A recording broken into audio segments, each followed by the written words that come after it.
peran kader dalam rehabilitasi medik ya. Nah, jadi kader ya, kita tahu ya bahwa cerita disabilitas ini di Indonesia ini cukup tinggi ya. Menurut lembaga ini kemarin ya, sama kayak data yang kemarin saya sampaikan bahwa 30 juta jiwa. Nah, masyarakat kita itu berada dalam disabilitas. Nah, apakah disabilitasnya itu karena kemarin ya, saya sampaikan ada disabilitas karena tunanetra, apalagi tunawicara, tuna apalagi. Nah, jadi banyak ya. Nah, kalau dikategorikan ada 70 juta jiwa. Nah, orang-orang yang seperti ini, nah, jadi biasanya kalau dia tidak produktif secara ekonomi, dia akan menjadi beban bagi keluarganya dan masyarakat. Nah, untuk itu orang-orang seperti ini perlu kita dampingi, perlu kita bantu sehingga paling tidak dia bisa mengerjakan pekerjaannya sendiri, tidak tergantung kepada orang lain. Misalnya mau mandi, mau makan atau melakukan aktivitas. Nah, itu yang namanya kegiatan namanya rehabilitasi medik ya kan, membantu dia mengembalikan fungsinya. Nah, kadang kalau kita mengembalikan fungsinya ini, ya mungkin tidak akan bisa seperti normal kembali. Misalnya pasien-pasienmu ya kan, misalnya trauma, kecelakaan, terjadi mungkin kecacatan, nah, mungkin tidak akan sama lagi seperti semula. Tapi paling tidak dia bisa menolong diri dia sendiri. Itu yang kita harapkan ya. Dia tidak merepotkan orang lain, tapi dia bisa menolong dirinya sendiri untuk kegiatan daily activity living. Mandi, makan, transport, ya kan, dan lain sebagainya. Nah, kalau bisa dia tetap bisa produktif secara ekonomi ya kan, secara ekonomi artinya dia tetap menghasilkan, apalagi misalnya terjadi disabilitas pada orang-orang yang di usia produktif.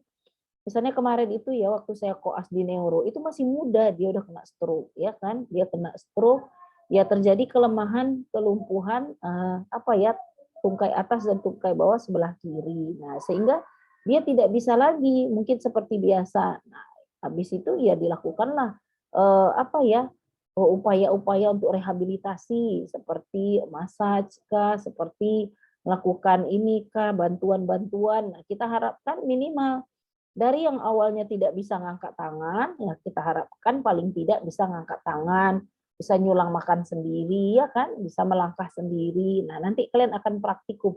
Jadi di blog ini sebetulnya mengenalkan kepada kalian bahwa rehab medik ini menjadi sesuatu yang penting. Nah, pendekatannya dari segi komunitas itu dari kami, dan satu lagi dari segi medis. Nah, itulah yang Dokter Sudirman, Dokter Tari, Dokter Denny akan mendampingi. Nah, kalian juga akan skill lab ya. Sudah mulai skill labnya hari ini? Kapan mulai skill labnya?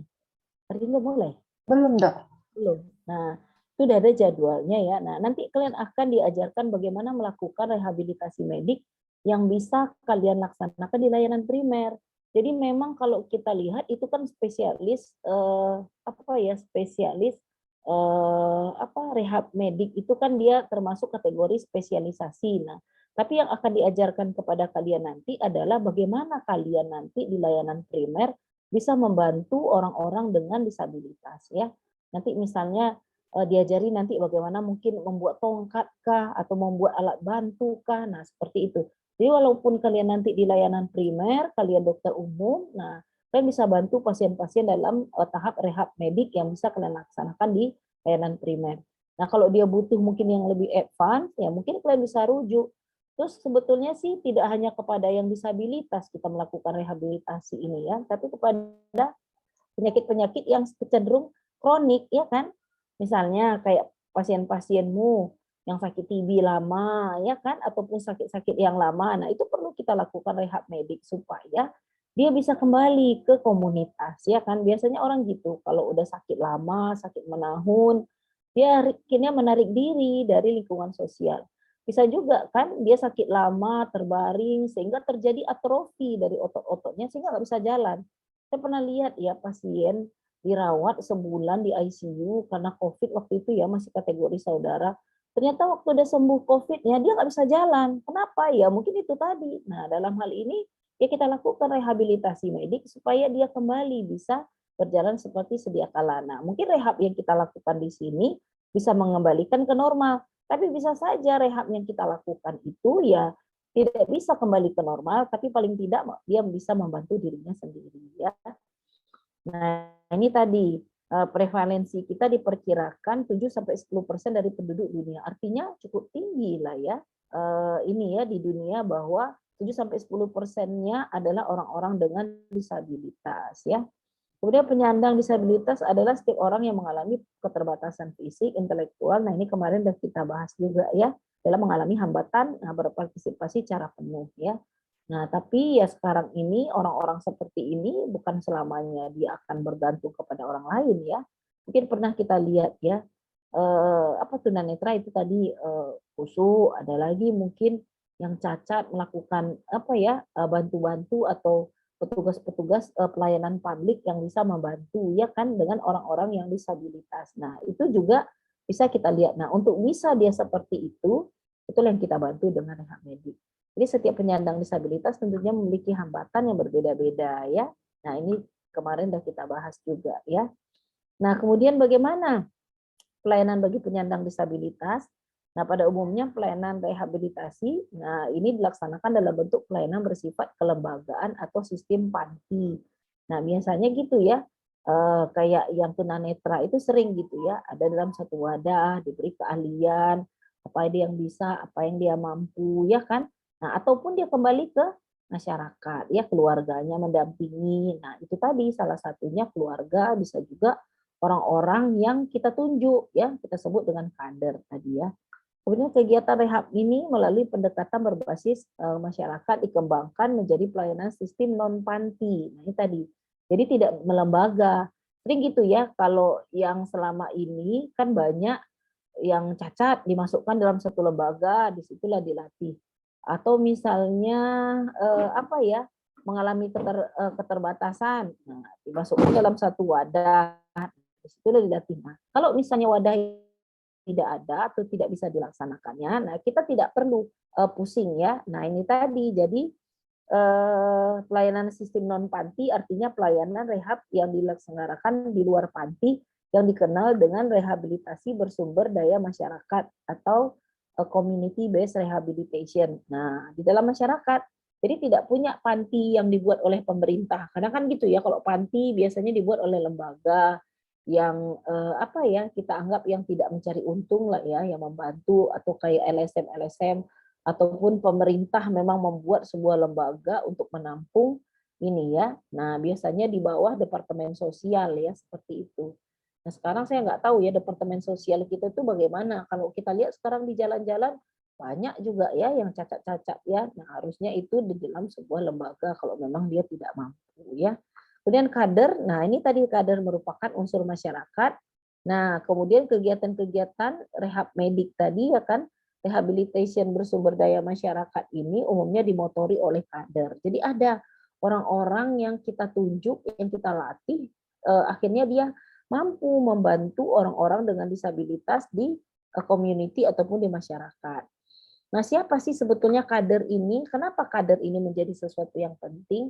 Kenapa sedikit-sedikit kader? Kenapa sedikit-sedikit kader ya kan? Nah, penelitian saya pun kemarin itu tentang kader juga ya, pemberdayaan kader terhadap pasien-pasien DM dan TB ya kan. Nah, jadi banyak sekali gunanya kader ini. Jadi kalau kader ini sudah kita latih, kita kasih keterampilan, nah dia bisa menjadi perpanjangan tangan kita kepada pasien ya kan. Ya kan nggak mungkin setiap hari kita harus datang nengok pasien, misalnya untuk pasien-pasien TB, harus ada PMO, pengawas makan obat, kita tunjuklah dalam keluarganya. Nah, tapi kader ini juga bisa kita ini ya, kita latih juga dia bisa bersama-sama dengan keluarga mendampingi pasien. Nah, terutama untuk pasien-pasien yang seperti ini ya, yang mengalami disabilitas. Biasanya orang-orang seperti ini itu tadi ya, antisosial, menarik diri dari lingkungan sosial, kemudian apa ya, tidak mau bergaul ya kan, merasa minder, rendah diri dan lain sebagainya. Nah, untuk itu perlu dibantu supaya dia bisa kembali ke komunitas dan bisa berfungsi. Mungkin belum peran secara apa ya, mungkin belum peran secara ekonomi, tapi lebih pada sosial, berinteraksi, bergaul, ini itu ya kan. Nah, banyak juga yang sampai produktif secara ekonomi. Nah, banyak ya kita lihat yang bisa memakai mungkin tenaganya atau menggunakan pikirannya. Nah, tapi mungkin badannya cacat, tapi pikirannya pintar ya kan, sehingga dia bisa berkarya. Nah, kader ini merupakan tenaga masyarakat dianggap paling dekat dengan masyarakat. Nah, makanya kalau kalian nanti bertugas di daerah, ya kan, nah perlu kalian angkat yang namanya kader ini ya. Kader ini biasanya bagian dari masyarakat dan dia bisa membantu kita. Nah, biasanya nih kalau kita datang ke masyarakat, udah payah kita bercakap ya kan. Kita ajak masyarakat untuk pemberantasan sarang nyamuk, kita ajak masyarakat untuk kontrol ini itu. Nah, mungkin kita kurang dapat diterima karena kita bukan bagian dari sana. Nah, tapi kalau kalian ajak orang yang bagian dari masyarakat itu untuk terlibat, mungkin yang lain akan lebih enak menerima. Kenapa? Yang menyampaikan adalah bagian dari dia. Mungkin dengan bahasa yang sama dengan dia. Mungkin dengan hal-hal yang sama dengan dia. Nah, sehingga dia lebih dengar, ya kan?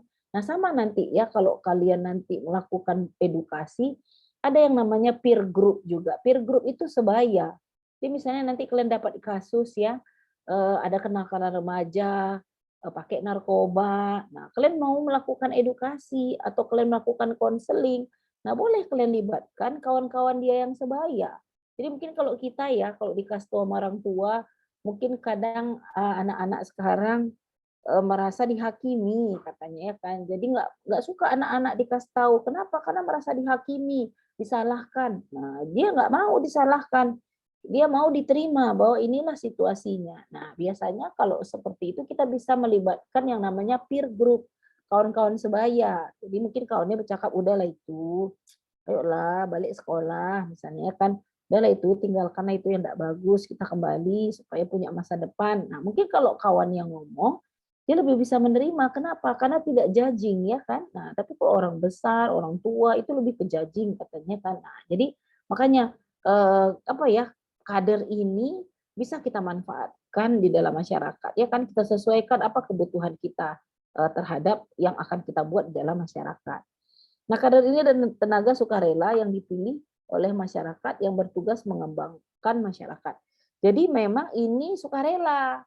Makanya yang jadi kader itu sering-sering ibu-ibu, ya kan? Anaknya udah besar-besar, jadi dia nggak ada kegiatan, sehingga dia punya banyak waktu luang. Nah, bisa kita manfaatkan untuk kader. Atau anak gadis remaja, misalnya nih baru tamat SMA, mau kuliah atau mau kerja atau melamar kerja atau mau dilamar, bingung, ya kan? Nah, sekarang masih nganggur, boleh kita ajak ya. Saya dulu waktu di puskesmas saya punya kader untuk posyandu. Kader-kader saya itu gitu. Mama-mama anaknya udah besar-besar, kerjaannya di rumah kurang, ikut jadi kader. Dan malah dia ikut mengembangkan ya seperti itu. Nah, ini tergantung juga. Kalau misalnya disabilitas ini, kita lihatlah dulu, yang paling banyak itu disabilitas itu di usia berapa, ya kan? Terus kemudian apa kondisinya. Nah, itu bisa juga menjadi dasar kita di dalam rekrutmen dari kader ya. Nah, ini juga ya dipilih oleh masyarakat, bertugas mengembangkan masyarakat. Kader kesehatan yaitu tenaga yang berasal dari masyarakat, dipilih oleh masyarakat dan bekerja secara sukarela menjadi penyelenggara misalnya di posyandu. Nah, kader ini intinya dia tidak bergaji. Jadi dia bukan pegawai honorer, bukan pegawai puskesmas, atau bukan pegawai kita yang harus mendapatkan gaji. Nah, tapi kami dulu ya, kalau kami dulu punya posyandu ya, punya kader. Jadi kalau kami buat posyandu itu di rumah kader. Jadi rumahnya luas ya kan, bisa di situ kumpul. Nah, dia menawarkan diri, bukan kami meminta, dia malah menawarkan diri. Nah, memang dia tidak bergaji, tapi kalau ada misalnya pendanaan dari puskesmas, dari dinas untuk puskesmas, saya selalu memasukkan nama dia ya. Kemudian kalau posyandu itu kan ada yang vaksin. Nah, biasanya kan tidak bayar. Tapi kami mewajibkan pasien itu bayar 1.000, 2.000 ya kan. Nah, 1.000, 2.000 nanti dari 30 anak lumayan. Jadi kami kasih dia sebagai duit transport. Jadi kalau saya dulu gitu. Jadi kalau misalnya berapa anak yang vaksin hari ini? Misalnya ada 20.000, kader kita ada 2, bagi 10.000, 10.000. Nah, mungkin kalau nilainya sedikit, tapi kalau kita memang menghargai, kan memang dari awal udah kita sebutkan ya bahwa pekerjaan kamu ini bersedia atau tidak ada gaji, tidak ada upah, tidak ada kompensasi. Nah, itu tadi memang dari awal harus disampaikan sehingga dia tidak menuntut ya. Nah, malah sekarang banyak saya lihat ya Honda istilahnya, honor daerah. Nah, lihat nggak? Pernah saya datang dulu di puskesmas ya. Di puskesmas saya ada satu honor dulu. Jadi dia tamatan akper, terus dia pulang ke kampungnya, terus belum dapat kerja karena kan dulu ada PTT, Akper, Akbid ya kan, dia belum sempat PTT. Jadi dia datang ke puskesmas dulu ya, ingin menjadi tenaga sukarela. Jadi saya biarkan dia belajar ya seperti itu. Nah, itu tadi jadi bisa saja nanti ya kader-kader ini ya kita latih, kita manfaatkan, yaitu tadi meskipun dia bukan orang kesehatan, nah kita kasih edukasi, kita kasih skill sehingga dia bisa menjadi perpanjangan tangan kita. Jadi kalau kita sendiri yang melayani tak akan sanggup kita. Tapi kalau kita punya kader, apalagi kader kita itu kader-kader terlatih, wah sangat terbantulah kalian dengan kader-kader ini. Jadi dia nanti akan datang ke masyarakat dan dia gampang mengumpulkan orang. Beda sama kita ya. Jadi nanti kalau kalian di PH, kami ada tuh koas di PH ya, salah satunya turun ke masyarakat. Nah, jadi kami ada melakukan yang namanya kunjungan ke rumah-rumah ya. Nah, itu disesuaikan dengan masalah kesehatan yang ada di sana.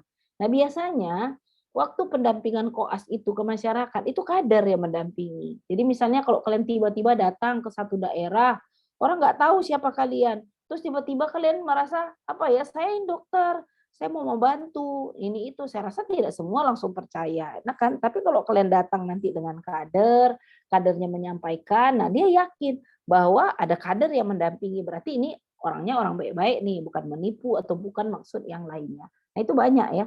Jadi nanti manfaatkan SDM-SDM yang ada itu dalam upaya pelayanan kesehatan kepada masyarakat ya, sehingga dia lebih bisa menerima.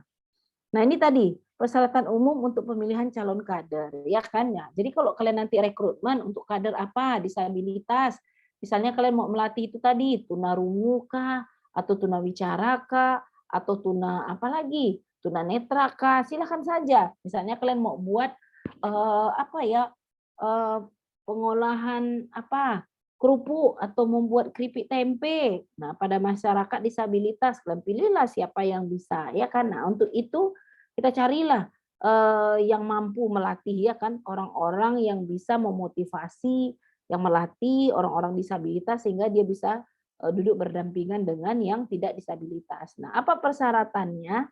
Yang pertama itu tentu dapat baca tulis dan bahasa Indonesia. Ya ini syarat mutlak lah. Kalau misalnya dia tidak bisa baca tulis, susah kalian nanti. Misalnya kalian ingin masyarakat itu mengisi kuesioner, nah, dibantu oleh kader. Orang kadernya nggak bisa baca, macam mana dia bisa menjelaskan ke pasiennya ya? Nah ini mutlak ya. Lagi zaman sekarang saya rasa sudah semua masyarakat kita baca tulis ya, mungkin ya. Kemudian mempunyai kesehatan fisik. Nah ini juga. Jadi kader ini kerjanya nanti keliling. Jadi misalnya kalian harapkan kader itu monitoring atau kalian harapkan kader itu melakukan edukasi, kader itu misalnya memantau sehingga dia akan datang dari rumah ke rumah. Nah, untuk itu haruslah dia sehat secara fisik. Jadi kalian ambil orang tua tadi, orang tua itu sudah tua, udah sakit-sakitan. Ya janganlah kalian angkat jadi kader. Kenapa? Nah, karena dia tentu dari segi fisik tidak memungkinkan. Nah, kalau kalian sudah punya rencana banyak, terus gara-gara kader tidak terlaksana, ya kan lucu juga ya seperti itu.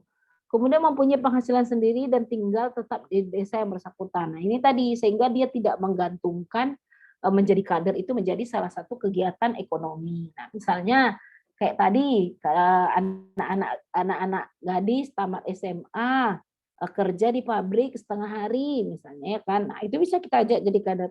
Atau misalnya ibu rumah tangga tadi ya kan, dia punya kegiatan yang lain, nah, kemudian dia bisa juga menjadi kader seperti itu ya.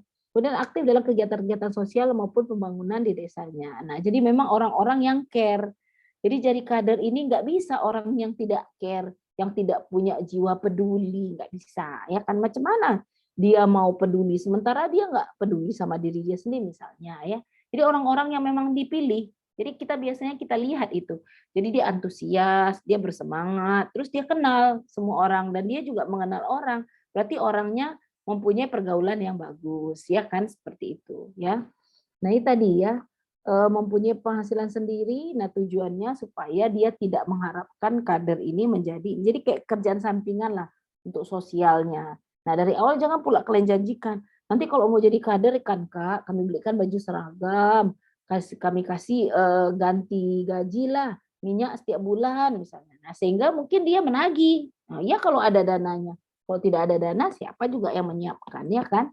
Nah, ini juga ya aktif dalam kegiatan sosial maupun penggunaan disabilitas. Itu tadi memang yang atraktif, yang aktif. Ada dekat rumah saya gitu ya. Jadi dia guru TK. Nah, tapi dia aktif ya kan, berperan dalam ini, kegiatan itu. Nah, silakan saja. Jadi memang dipilih orang-orang yang aktif, yang bertanggung jawab, yang loyal ya kan. Nah, jangan nanti orang yang nggak suka kemana-mana.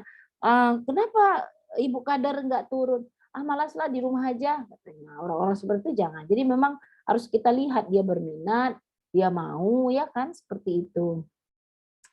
Kemudian dikenal masyarakat, dapat bekerja sama. Nah, jadi itu tadi dikenal, kemudian bisa bekerja sama. Karena kan nanti kita bersama-sama ya, bisa juga nanti turun ke lapangan sendiri, tapi dalam pelaporannya bisa bersama-sama seperti itu. Kemudian dikenal masyarakat, ini tadi sanggup membina paling sedikit 10 kakak untuk meningkatkan keadaan kesehatan lingkungan. Jadi paling tidak biasanya satu kader itu bertanggung jawab 10 kakak. Jadi kalau misalnya masalah RBM ini ya, rehabilitasi medik komunitas ini dalam satu tempat ya kan, nah bisa saja kalian nanti mencari satu kader atau dua kader. Misalnya di daerah kalian itu banyak kasus kecelakaan jadi tunarungu atau tunawicara. Nah, silahkan ya. Jadi biasanya rasionya satu kader itu untuk 10 kakak. Diutamakan telah mengikuti KPD atau mempunyai pelatihan. Ya ini kayak KPD ini kayak bina desa gitulah ya, seperti itu. Nah, kemudian Dokter Ida Bagus mempunyai pendapat lain mengenai persyaratan seorang kader. Yang pertama, berasal dari masyarakat setempat ini seharusnya. Jadi kalau misalnya orang tahu dia dulu masyarakat sana, terus habis itu kuliah ke Medan, pulang-pulang jadi seseorang misalnya gitu ya kan. Nah, jadi orang kenal. Ya, ini penting sekali ya supaya dapat diterima dengan baik. Kemudian tinggal di desa tersebut. Ini jadi lebih baik lagi. Kalau dia di desa tersebut dia bisa melakukan pemantauan dan evaluasi ya. Misalnya kan program tadi tentang pemberantasan sarang nyamuk ya kan. Nah, kira-kira dia berasal di sana, dia tinggal di sana, nah sehingga dia lebih gampang mengayomi dari masyarakat. Kemudian tidak sering meninggalkan tempat untuk waktu yang lama. Nah, ini mungkin suaminya luar kota atau misalnya ada kegiatan yang lain. Nah, tentulah kita harapkan janganlah sering kader ini pergi ya, karena nanti ketika dibutuhkan dia tidak ada di tempat. Kemudian diterima oleh masyarakat setempat, kemudian masih cukup waktu bekerja untuk masyarakat di samping mencari nafkah lain. Nah, ini tadi ya, ya punya perekonomian lah ya, kemudian masih cukup waktu bekerja untuk masyarakat di samping mencari nafkah. Nah, ada juga orang ya kan, aduh saya nggak sempat lagi cari makan dari pagi sampai sore. Nah, tentulah dia tak mau jadi kader ya kan. Nah, jadi kalian pilihlah yang memang waktunya bisa diandalkan. Sebaiknya bisa baca tulis, iyalah harus baca dan tulis lah, karena nanti membuat laporan dan lain sebagainya kalau tidak bisa baca tulis kan susah ya. Nah, dari pernyataan yang ditambahkan oleh beberapa di atas disimpulkan bahwa kriteria pemilihan kader kesehatan adalah ini tadi, sanggup bekerja keras secara sukarela, mendapat kepercayaan dari masyarakat, memiliki jiwa pengabdian yang tinggi, mempunyai penghasilan tetap, pandai baca tulis, kemudian sanggup membina masyarakat sekitarnya. Nah, inilah komitmennya. Jadi jangan nanti di tengah-tengah kadernya protes, kok asik kerja-kerja aja kita nggak ada hasilnya, ya kan? Nah, karena dari awal udah kita sampaikan bahwa tugasnya apa, hak dan kewajibannya, terus kemudian apa kegiatan yang kita lakukan, berapa lama. Nah, dia akan memantau. Kalau dia sanggup, dia akan ikut. Kalau dirasanya susah ini ya, melakukan ini, nah dia akan mundur. Jadi tidak ada paksaan untuk keikutsertaan dia ya. Kemudian tugas kader. Nah, ini beberapa tugas kader yang perlu kita list ya. Nah, sesuai dengan kepentingan kita. Apa kepentingan kita? Misalnya kalian punya kader untuk hipertensi, apa tugasnya? Misalnya ngecek tensi, ngecek berat badan, tinggi badan, kemudian melaporkan, ya kan? Nah, silakan saja. Yang pertama, pelayanan kesehatan dan pembangunan masyarakat. Jadi kader ini punya tugas ya, membantu dalam pelayanan kesehatan juga membangun masyarakat. Itu tadi ya, dengan adanya kader orang lebih sadar, lebih aware terhadap segala sesuatu ya, sehingga dia menjadi lebih baiklah status kesehatannya. Kemudian mereka harus benar-benar menyadari tentang keterbatasan yang mereka miliki. Mereka tidak diharapkan mampu menyelesaikan semua masalah yang dihadapinya, namun mereka diharapkan mampu menyelesaikan masalah umum yang terjadi di masyarakat dan mendesak untuk diselesaikan. Nah, jadi kalau memang dia harus turun tangan, harus terlibat, silakan saja. Jadi nggak ada ceritanya minder, rendah diri, apalagi takut diketawai. Nah, malah itu masyarakat kita ya, status stigma juga di masyarakat kita. Biasanya orang-orang disabilitas ini sering jadi bahan olokan, bahan hinaan, bahan olokan, padahal sebetulnya banyak juga di antara mereka yang sukses ya. Oke, ini juga ya, para kader kesehatan tidak bekerja dalam satu sistem yang tertutup, tapi mereka bekerja dan berperan sebagai pelaku sistem kesehatan. Oleh karena itu mereka harus dibina, dituntut, dan didukung dalam pembinaan keterampilan dan masyarakat. Ya, jadi memang kader ini bukan pegawai negeri, bukan pegawai puskesmas, tetapi orang yang ditunjuk yang mau membantu masyarakat. Jadi dia tidak ada gaji, uang makan, THR. Nah, tapi kalau kalian mau kasih silakan saja. Tapi di dalam listnya tidak akan dapat dia, ya kan? Kenapa? Karena dia tidak pegawai. Nah, ini juga tidak bekerja dalam sistem yang terbuka. Nah, ini oleh karena itu mereka harus dibina, dituntun serta didukung oleh yang terampil dan berpengalaman. Nah, jadi kalau memang dia itu tadi ya bekerja, nah mungkin tanpa pamrih di ruangan tertentu atau di lokasi tertentu. Ada juga kader ini yang menyebar ke kesehatan, ya kan, membantu masyarakat. Jadi tergantung apa kebutuhan kita terhadap kader. Tapi rata-rata kader ini yang turun ke masyarakat, yang berbaur dan interaksi dengan masyarakat. Nah, ini macam-macam dan peran kader. Saat ini kader pada umumnya lebih banyak itu kader posyandu. Kader lansia ada. Yang saya pernah ini ya, kader lansia ada, kader posyandu ada, kader untuk penyakit diabetes ada, ya sama TB. Nah, itu biasanya yang banyak di dalam masyarakat kita yang dilatih untuk itu. Nah, ini saat ini pada umumnya kader kesehatan ada beberapa kelompok, misalnya kader posyandu balita. Nah, kader yang bertugas di pos pelayanan terpadu dengan kegiatan rutin setiap bulannya, yaitu melakukan pendaftaran, pencatatan, penimbangan bayi dan balita. Ini tadi ya yang dikerjakan kader. Jadi kalau masalah-masalah ini kita serahkan ke kader. Tapi kalau udah masalah nyuntik-nyuntik itu nggak boleh kader yang ngerjakan. Itu harus kalau di puskesmas itu kami punya yang namanya juri imunisasi. Jadi dia memang orang yang dilatih untuk melakukan imunisasi. Jadi kader itu meskipun kalian latih, kadernya jadi pintar, jadi atraktif, dia tak boleh nyuntik. Kenapa? Karena dia nggak sekolah. Bukan orang yang punya ilmu, ya. Artinya ilmunya itu hanya sebatas ilmu tertentu, bukan ilmu aplikatif yang kita pelajari, ya kan. Jadi jangan lupa. Nanti kadang kita kebablasan, ya kan. Ya udahlah kader aja lah yang suntik BCG, kader aja lah yang suntik ini, suntik itu, bahaya kalau dikerjakan oleh orang yang tidak profesional. Nah, kemudian kader posyandu lansia. Nah, ini kemarin waktu penelitian saya di Binjai, saya berjumpa dengan kader-kader ini. Jadi orang inilah yang membantu masyarakat lansia, mulai dari senam lansia, mulai dari pemerintah. Jadi kalau di Binjai itu kan Binjai itu salah satu ya daerah dengan posyandu lansia yang terbaik. Jadi orang itu punya kelompok-kelompok ya lansia. Nanti ada di situ kadernya 3-4 orang. Nah, si kader ini nanti yang akan mengarrange apa kebutuhan dari balita tadi. Oh, kami butuh senam. Nanti dicarinya lah guru senam sama-sama. Oh, kami butuh ini nasihat atau misalnya ceramah tentang kesehatan, dicarinya lah dokter ataupun orang yang dalam bidang kesehatan untuk membantu ceramah, ya kan. Nah, itu tadi. Jadi kalau di daerah tempat saya penelitian itu aktif. Kan kemarin itu penelitian saya kan pasien-pasien diabetes pada posyandu lansia. Ternyata posyandu lansia itu kan tidak semuanya yang lansia ya, ada kategorinya. Mulai dari yang sudah lansia, sebelum lansia seperti itu. Jadi waktu saya ke sana itu gampang sekali orang itu mengumpulkan mengumpulkan anggotanya. Jadi saya bilang, saya datang hari Rabu ya, saya bilang, kapan saya bisa jumpa? Kapan kami ini? Oh, hari Jumat, Dok. Katanya hari Jumat dokter datang. Tapi datangnya harus pagi jam 7 katanya. Kenapa mesti jam 7? Saya bilang, kami senam lansia setiap Jumat jam 7 katanya. Terus datanglah saya jam 7. Ternyata jam 7 itu ramai sekali. Jadi semua lansia-lansia itu datang dan ikut senam bersama. Kalian bayangkanlah hebatnya kadernya. Jadi dia memang maintain lansia-lansia ini. Sehingga lansia ini bersemangat datang melakukan aktivitas fisik. Jadi orang ini setiap jumpa itu jadi kayak ajang reuni. senang gitu ya. Jadi saya pun waktu itu waktu penelitian tak susah saya mencari responden. Kenapa? Ya itu tadi si kader tadi yang menggerakkan para lansia untuk datang ke puskesmas untuk melakukan pemeriksaan ya. Nah, kemudian ada lagi yang namanya kader gizi. Nah, kader gizi ini membantu petugas puskesmas melakukan pendataan perlindungan bayi. Nah, ini juga ya kasus-kasus gizi buruk. Sekarang kan lagi mencuat lagi tuh gizi buruk. Karena mungkin ya sosial ekonomi kita ini yang terjadi pergeseran ya.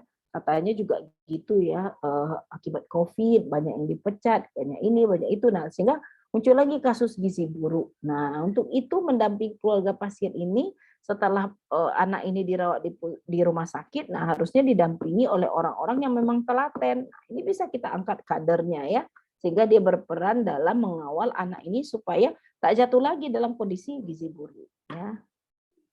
Nah, kemudian kader kesehatan ibu dan anak, nah ini yang banyak di posyandu ya. Saya dulu punya 3, satu posyandu. Jadi biasanya ya satu puskesmas itu banyak posyandunya.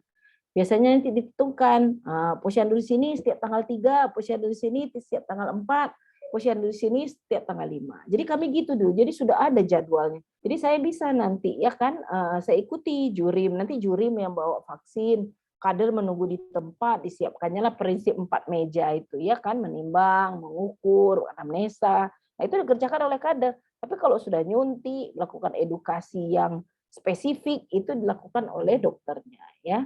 Kemudian kader keluarga berencana, ini banyak juga ya sekarang ya. Jadi dia lah yang membantu pasangan usia subur untuk ikut dalam keluarga berencana. Tujuannya tentu bagus ya. Kalau anak 2 lebih terencana dan perhatian pun jadinya maksimal.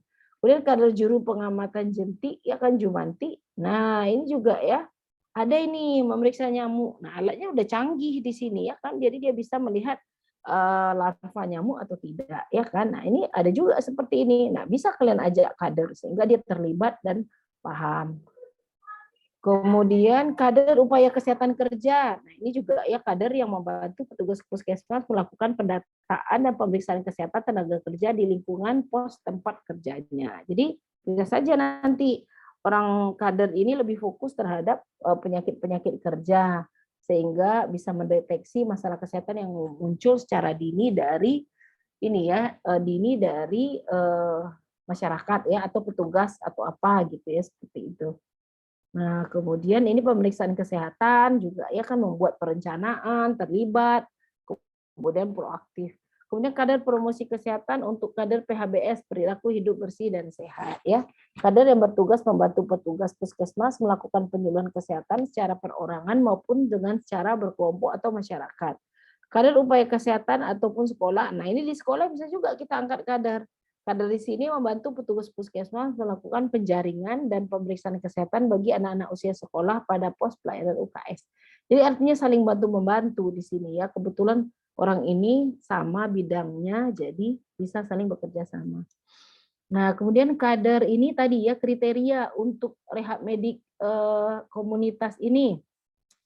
Apa kriterianya? Nah, ini berasal dari lorong atau RW setempat. Kita dia. Jadi kalau bisa dia kita ambil dari orang sana dan ditugaskan di sana sehingga dia mengenal. Jadi kita bilang rumah yang di situ-situ, oh itu rumah si ini, rumah si ini, rumah si ini, katanya gitu. Oh rumah si ini, oh gitulah kalau orang tinggal di sana ya.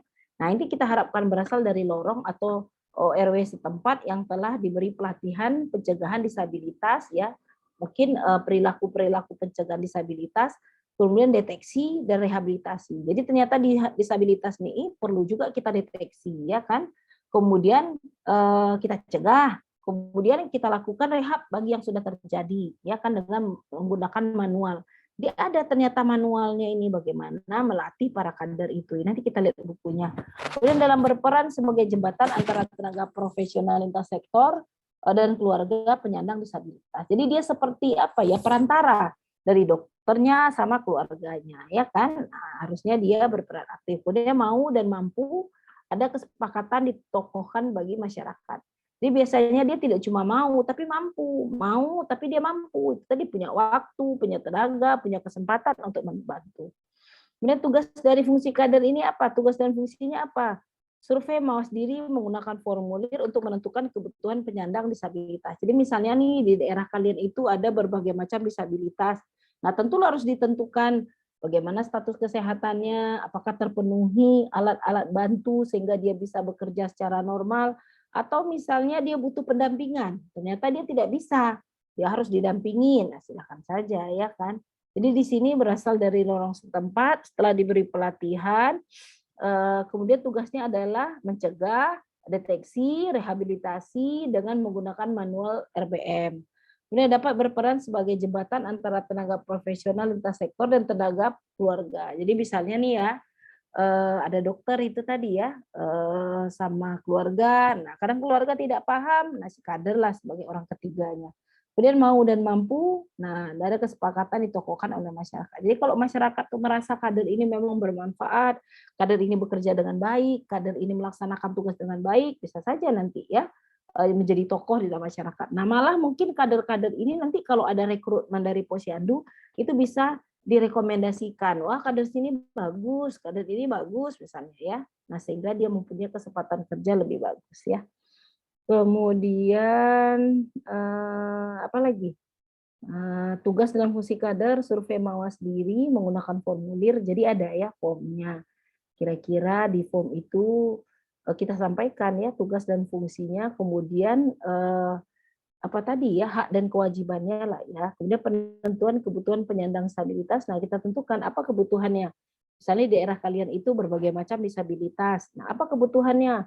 Ternyata kebutuhannya keterampilan, ada kebutuhannya pendampingan saja. Sebetulnya dia apa ya belum move on ya dari mungkin masalah yang dihadapi. Ya bisa saja ya dia trauma ataupun kecelakaan di tempat kerja sehingga mungkin dia apa ya tidak bisa menerima situasi ini, dia menarik diri. Nah, mungkin bisa saja orang-orang seperti ini kita dampingi ya sehingga dia kembali bisa beraktivitas ya seperti itu. Mungkin misalnya kita dicacat tubuhnya tapi otaknya pintar ya kan. Nah, itu juga bagaimana kita memanfaatkannya.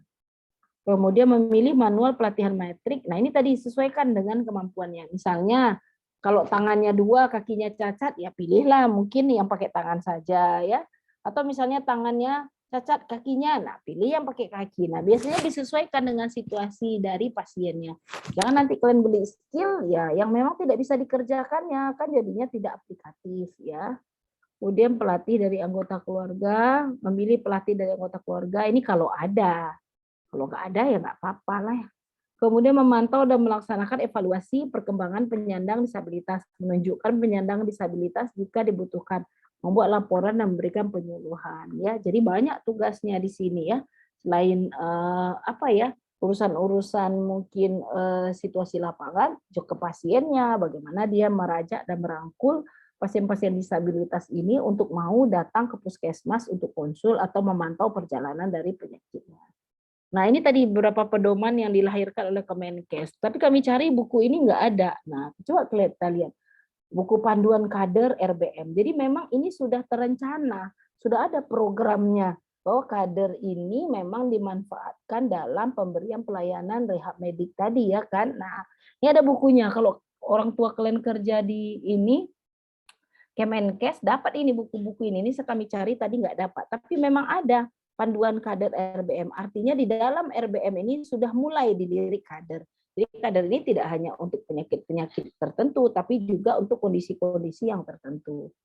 Nah ini juga, ini buku petunjuk teknis penyelenggaraan RBM bagi petugas ya. Jadi ada nih bagaimana melakukan. Nah nanti itu yang akan kalian lakukan di skill lab. Nanti kalian akan dilatih bagaimana melakukan rehab medik, apa faktor-faktor yang kita laksanakan.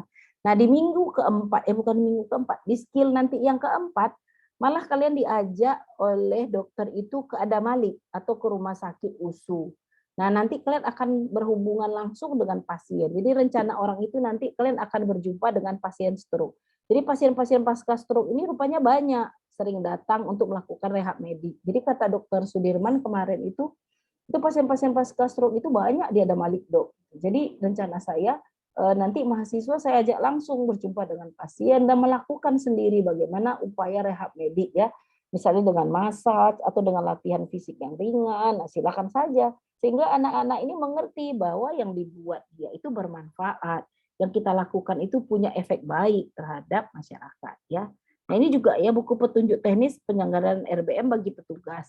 Ini manual keluarga untuk penyandang DM ya. Nah, inilah yang ada buku panduan ini sama juknisnya ini ya. Harusnya kita punya, tapi udah dicari nggak ada ya. Mungkin kalau kalian dapat boleh kalian baca untuk pengembangan diri. Oke, nah ini saja mungkin dari kami. Kira-kira ada pertanyaan nggak tentang ini? Kira-kira dapat nggak kalian memahami blog ini? Jadi blog ini memang blog elektif ya, blog pilihan. Jadi kemarin itu sesuai dengan kurikulum kita, kan kita punya kurikulum baru. Kalian ini tamatan pertama lah untuk kurikulum baru. Abang kalian yang kemarin itu dia masih kurikulum lama, tapi kalian dari semester 1 sudah pakai kurikulum baru ya. Jadi di kurikulum baru ini ada dua blok yang baru yang kalian pelajari. Ada blok ini elektif, ada nanti blok IPE. IPE itu Interprofessional Education. Nah, nanti kalian akan bersama-sama dengan fakultas lain yang kesehatan untuk kuliah sehingga menyamakan persepsi ya kan. Nah, seperti itu. Jadi ini tadi ya, ada blok baru. Nah, maunya kalian menyesuaikan diri. Nah, tujuannya kemarin itu memberi keterampilan kepada kalian. Jadi memang blok-blok elektif ini dibuat sedemikian rupa yang tidak ada di bahan kuliah. Kemudian tujuannya adalah menambah keterampilan kalian. Nah, saya harapkan nanti di minggu keempat kalian ke rumah sakit, nanti kalian akan membantu pasien stroke yang harus flaksit ya, yang mungkin kaku, yang masih lumpuh. Nah, itu dibantu. Silakan kalian kerjakan. Ternyata memang pekerjaan-pekerjaan ini bisa dilaksanakan oleh dokter umum, tidak mesti semuanya oleh dokter spesialis ya. Kenapa? Karena tingkat kesulitannya lebih mudah ya. Nah, ini juga buku petunjuk teknis penyelenggaraan RBM bagi petugas, manual keluarga untuk pelayanan disabilitas. Nah, kemarin itu inilah ya buku-buku yang ada yang bisa jadi acuan. Kalau kayak tadi saya bilang kalau orang tua kalian ada di Kemenkes, boleh dapatkan buku ini sehingga kalian lihat bagaimana upaya kader dalam membantu pasien-pasien disabilitas di dalam masyarakat. Oke, gitu. Saya rasa ini saja. Ada pertanyaan kah untuk ini? Kuliahnya harusnya 2 jam ya? Enggak ya, 1 jam. Besok Boleh. nyambung 1 jam lagi. Iya, Dok. Ini udah termasuk K11 dan 12, Dok. Udahlah ya, kita anggap aja lah 11, 12.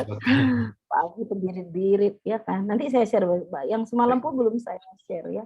Mungkin lebih banyaknya nanti dari spesialis rehab medik itulah ya. Jadi kami harapkan kemarin waktu membuat blog ini memang kalian tuh dapat keterampilan khusus. Nah, jadi nanti kami harapkan kalian mampu. Kalau kalian dapat nanti pasien-pasien dengan kondisi yang sama di layanan primer, nah kalian bisa bantu. Katanya nanti kalian akan diajari membuat tongkat, kalian akan diajari nanti membuat apa gitu ya, sampai nanti ke skill yang keempat kalian ke rumah sakit. Nanti tergantung pembimbingnya. Kalau Dokter Sudirman itu asalnya dari Rumah Sakit Adam Malik. Kalau Dokter Tari dari Rumah Sakit USU. Nanti kalau di Adam Malik, kata Dokter Sudirman, itu pasien-pasien pasca stroke yang kontrol itu banyak katanya. Jadi mudah-mudahan nanti kalian dapat ya bagaimana kalian melakukan rehab medik dengan alat-alat sederhana. Jadi untuk skill lab-nya kalian itu tidak pakai alat-alat atau manekin.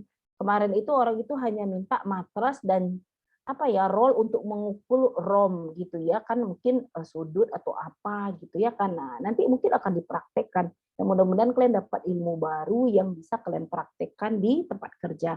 Karena gitu ya, yang kita butuhkan di lapangan itu kadang lebih kepada skill-skill ataupun keterampilannya sehingga kita bisa menolong pasien dengan cara yang cepat seperti itu ya. Nanti orang-orang itu akan lebih ini. Nanti di semester 7 akan ada juga kalian blok elektif. Jadi saya udah dapat ya calonnya 1 blok elektif. Udah ada 2 yang akan main. Mudah-mudahan ada 4 ya. Kalau 4 mungkin akan enak, bisa kalian pilih yang mana kalian suka ya. Nah, mungkin awalnya. Kalau dulu ya, waktu awal-awal KBK kita, onkologi itu elektif masuknya. Nah, kemudian karena disesuaikan dengan visi dan misi kita, nah terakhir elektif itu onkologi sama troatment itu tidak jadi elektif lagi, tetapi menjadi muatan lokal untuk kita dan menjadi blok utama ya. Nah, makanya kita memikirkan blok elektif yang lain. Kemarin saya udah juga komunikasi sama departemen kardio. Kayaknya kalau kardio mungkin banyak kali ya skill-skill yang bisa menambah keahlian kalian ketika kalian di puskesmas. Tapi mungkin orang kardio ini super sibuk ya, makanya kuliah kemarin itu kardio sering juga reschedule ya, orang itu sibuk semua. Dia maunya yang ini. Nah, kemarin waktu kami diskusi dengan rumah sakit, nah rehab medik ini Karena rehab medik ini tidak semua orang tahu. Jadi orang menganggap rehab medik itu hanya untuk orang-orang yang stroke gitu ya. Padahal sebetulnya banyak rehab medik ini diperlukan. Nah, makanya paling tidak memberikan exposure kepada kalian ya bahwa ada bidang lain rehab medik yang membuat kita itu bisa lebih banyak berperan membantu pasien untuk kembali kepada kondisi yang lebih baik dari sebelumnya. Oke, saya rasa itu saja. Ada pertanyaan? Kapan mulai ski lab? Berarti habis raya ya? Minggu depan setelah libur cuti itu, Dok. Ya. Besok ada libur kita ya. Asik. Besok ada kuliah saya. Ada kuliah lagi ya. Bentar, Aduh. saya lihat, Dok. Yang hari saat haus begini ya. Oke lah. Saya rasa itu saja. Mudah-mudahan bermanfaat. Sebetulnya banyak modul-modul, tapi tak bisa kita akses. Nanti saya mintakan sama Dokter Sudirman. Kira-kira apa yang terkait dengan ini untuk menambah bacaan kalian. Tapi yang lebih utama nanti kalian praktek ya. Saya maunya kalian dapat skill sehingga itu modal kalian nanti ketika kalian berada di layanan primer. Nanti kalian cobalah. Maunya kalian internship nanti ya, Dek. Jangan kalian internship itu yang di kota-kota, maunya agak-agak ke desa sedikit ya. Jadi betul-betul kalian menjadi seorang dokter dengan segala kemampuan. Saya dulu waktu saya kuliah dulu bertekadlah saya PTT kalau kami dulu ya. Kalau kalian kan internship ya di daerah terpencil.